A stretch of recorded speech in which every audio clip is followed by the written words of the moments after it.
ಇದೊಂಥರ ಚಕ್ರ. ರಾತ್ರಿ ಬೆಳಗಿನ ಮೇಲೆ ಅಂದರೆ ಹಗಲಿನ ಮೇಲೆ, ಹಗಲು ರಾತ್ರಿ ಮೇಲೆ.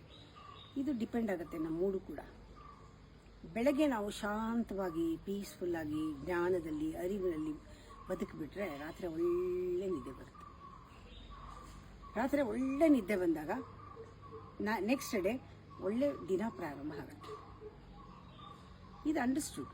ನಮ್ಮ ದೇಹ ಮನಸ್ಸು ಎಲ್ಲ ಶಾಂತವಾಗಿರುತ್ತೆ. ಮಲಗಿದ್ದಾಗಲೂ ಒಳ್ಳೆ ನಿದ್ದೆ, ಎದ್ದಾಗಲೂ ಒಳ್ಳೆ ಜೀವನ.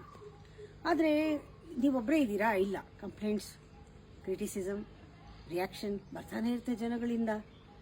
ಯಾವಾಗ ನೋಡಿ, ನೀವು ಯಾವಾಗ ಡೀಪಾಗಿ ಒಳ್ಳೆ ನಿದ್ದೆ ಮಾಡಿ ಇದ್ದಿರ್ತೀರಲ್ಲ, ಅವತ್ತಿನ ದಿನ ನೀವು ಯಾರ ಜೊತೆಲೂ ರಿಯಾಕ್ಟ್ ಮಾಡಲ್ಲ.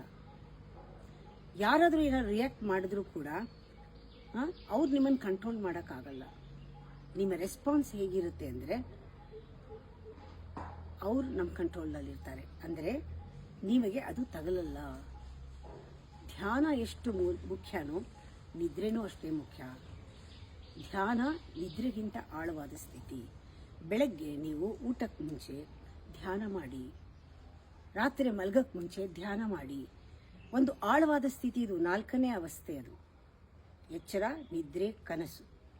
4th state is altered state of consciousness is meditation. 4ನೇ ಸ್ಥಿತಿ ಅದು ತುರ್ಯಾವಸ್ಥೆ. ಸ್ವಲ್ಪ